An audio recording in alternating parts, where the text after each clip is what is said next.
వ్యవసాయ కూలీలు సమ్మె మొదలుపెట్టారు. 3 రోజులయ్యింది. ఆ జిల్లా మొత్తానికి మేతుబారి అయిన ఫణిభూషణ్ రావు సొంత కూతురే ఈ సమ్మె జరిపిస్తుందని తెలియగానే ఈ చోద్యం చూడ్డానికి పక్క ఊళ్ళో నుంచి జనం కట్టుకట్టి రాసాగారు.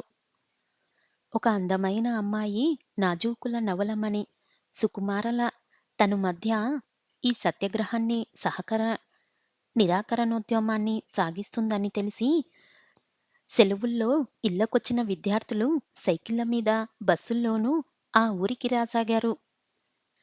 నిన్న మొన్నటి వరకు శారద కూడా స్టూడెంటే అని తెలిసి ఎక్స్ స్టూడెంట్స్ కూడా పరుగున బోలో స్వతంత్ర భారత్‌కి జై అనుకుంటూ వచ్చి పడ్డారు. వాళ్ళు కూడా కొన్ని శిబిరాలు పొలం గట్ల మీద వేశారు. దేశ భవిష్యత్తు మన విద్యార్థుల భుజస్కంధాల మీద ఉంది. మనమే ఈనాడు వెనకాడితే ఈ పెద్దలు మనకి భవిష్యత్తు అనేది లేకుండా చేసి పారేస్తారు. మన శారద గారు ఇవాళ ఈ సత్యాగ్రహణం ప్రారంభించారంటే అది మన విద్యార్థి లోకానికే గర్వకారణం అని ఒక విద్యార్థి నాయకుడు లెక్చరర్ దంచాడు. విద్యార్థుల్ని చూడగానే శారదకు మళ్ళీ కాలేజీ దినాలు గుర్తుకొచ్చాయి. ఈ సమ్మెను ఎలాగైనా జయప్రదం చేయాలని వాళ్ళతో చెప్పింది. విద్యార్థులు పలోమంటూ రోడ్డు మీద పడ్డారు. బస్సుల్ని ఆపేశారు. వాళ్ళే చిన్న కార్ల నుంచి చందాలు వసూలు చేశారు. రైలు బళ్ళను ఆపాలనుకున్నారు కానీ ఆ ఊరికి దగ్గరగా ఎక్కడా రైల్వే వాళ్ళు స్టేషన్ కట్టలేదు. ఇది అన్యాయం అనిపించింది కొందరు విద్యార్థులకి. మొదటి రోజున ఇది మా కుటుంబ సమస్య అన్నాడు ఫణి. రెండో నాడు ఈ సమ్మె పక్క పొలాలకు కూడా ప్రాకడంతో గ్రామ సమస్య అన్నాడు.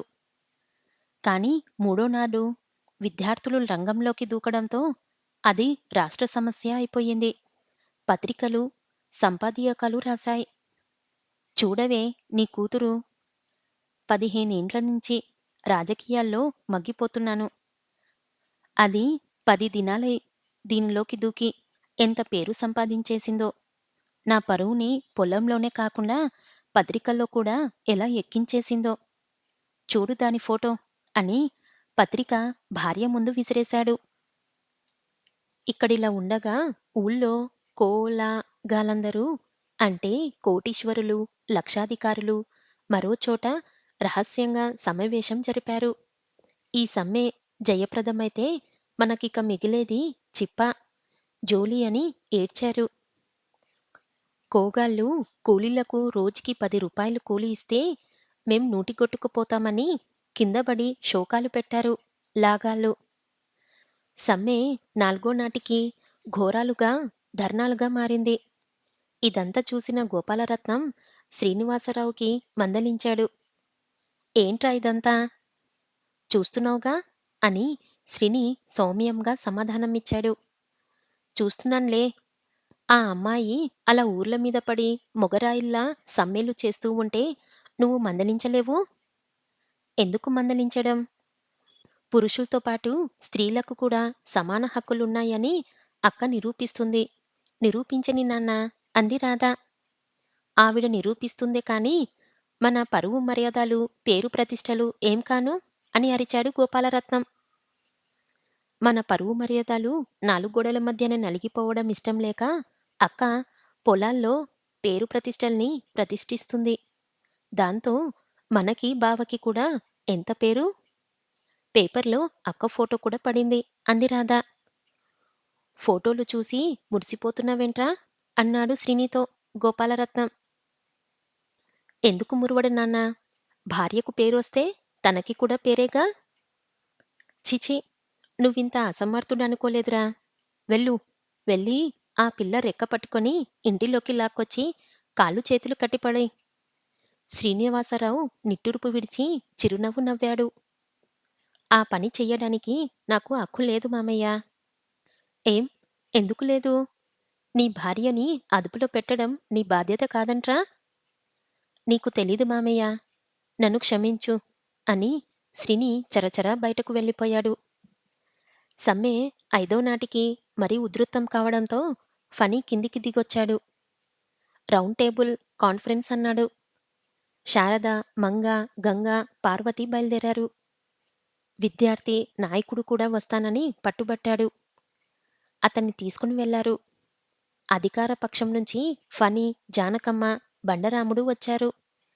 రాధ అంతకు ముందే అక్కడికి చేరింది. శారద చూపించిన ఒక్కొక్క కోరికే చర్చకు వచ్చింది. రోజుకి 8 గంటలే పని అంది. ఓకే అన్నాడు ఫణి.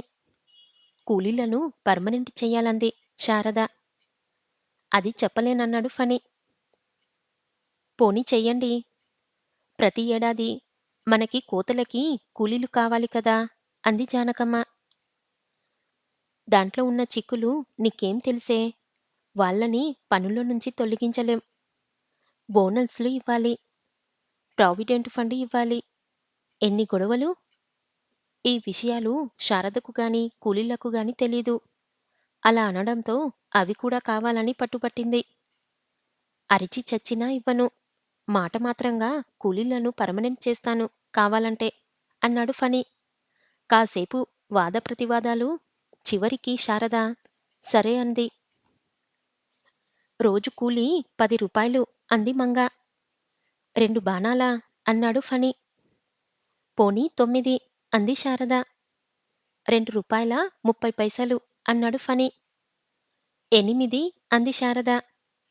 2.40 7.5 అంది శారద. అంటే నెలకి 225. చచ్చినా ఒప్పుకోను. రూపాయి ధర ఇప్పుడెంతయింది? మీకు లాభాలెంత? అని వివరాలు చెప్పింది శారద. ఎకరానికి 20 బస్తాల ధాన్యం పడుతుంది మీకు. కౌలుకి తీసుకున్న వాళ్ళకి సగం ఇచ్చేస్తే ఎకరానికి 10 బస్తాలు మీకు. అంటే ఎకరానికి సాలుకి 400 రూపాయలు. ఈ లెక్కన మీ 790 ఎకరాలకి మీ ఆదాయం 790 ఇంటికి 400 అంటే 3,16,000 అంటే నెలకి 26,000.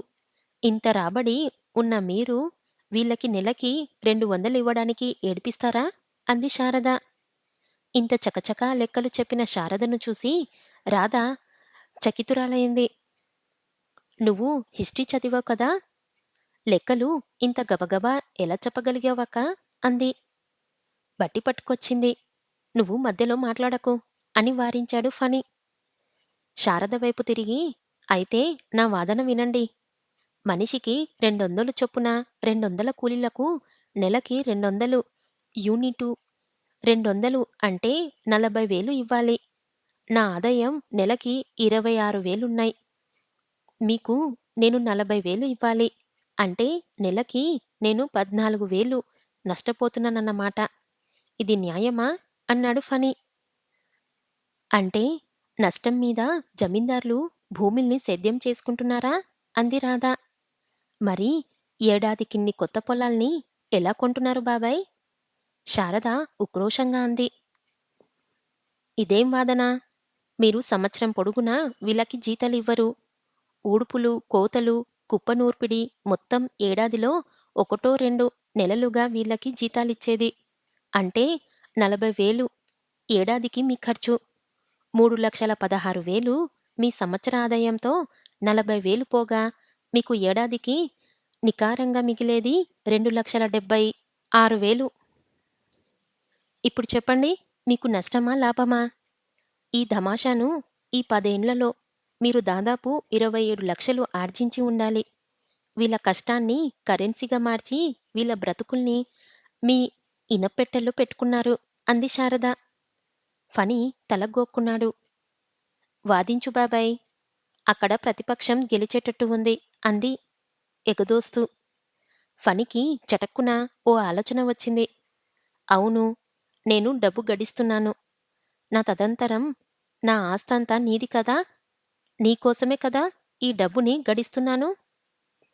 నాకా డబ్బు అవసరం లేదు అంది శారద. పకపకా నవ్వాడు ఫణి. విన్నారా? తనకి ఇంత డబ్బు అవసరం లేదంట. ఇది మీరు నమ్మగలరా? మిమ్మల్ని మూర్ఖుల్ని చేసి ఈ నాటకం మీ చేత ఆడిస్తుంది. మీరు గొర్రెల మందలా సమ్మె చేస్తున్నారు. మిమ్మల్ని ఇప్పటినుంచే లోబర్చుకొని నా ఆస్తి వచ్చాక మిమ్మల్ని కీలుబొమ్మల్ని చేసి ఆడిస్తుంది. అంతా శారద వైపు చూశారు. అలాగా? ఆ ఆస్తంతా నాదే అంటున్నారుగా? ఇప్పుడే ఇవ్వండి. మీ ఎదురుగానే గ్రామంలోని దరిద్రులందరికీ 10,000 చొప్పున పంచిపెట్టకపోతే ఇక్కడే నన్ను కాల్చిపారేయండి అని శారద ఊర్ధ్వస్వరంతో అరిచి లేచింది. ఆ లేవడంలో ఆమె పైట తొలగింది. అందులో నుంచి మంగళసూత్రాలు కనిపించాయి. మంగళసూత్రాలని చూసి విద్యార్థి నాయకుడు నీరు కారిపోయాడు. ఇప్పుడే వస్తానని బయటికి పోయి మరక రాలేదు. సరే, రూ. 7 కూలి ఇస్తాను అన్నాడు కోపంగా.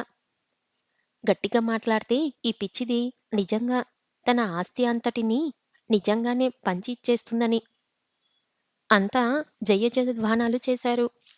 జానకమ్మ ఇవేం పట్టించుకోకుండా పళ్ళు, ఫలహారాలు, పాలు తెప్పించి ఇచ్చింది. పుట్టింటి నుంచి పచ్చి మంచి నీళ్ళైనా ముట్టనని శపథం చేశావే? మరి ఇదేమిటో అన్నాడు ఫణి దెప్పుతూ. అక్క ఇక్కడికి మీ కూతురిగా రాలేదు బాబాయ్. వాళ్లకు ప్రతినిధిగా వచ్చింది. ప్రతినిధుల్ని సత్కరించడం మీ విధి అంది రాధ. శారద ఫక్కున నవ్వింది. ఫణి ఇక అక్కడ ఉండలేక చరచరా లోపలికి వెళ్ళిపోయాడు.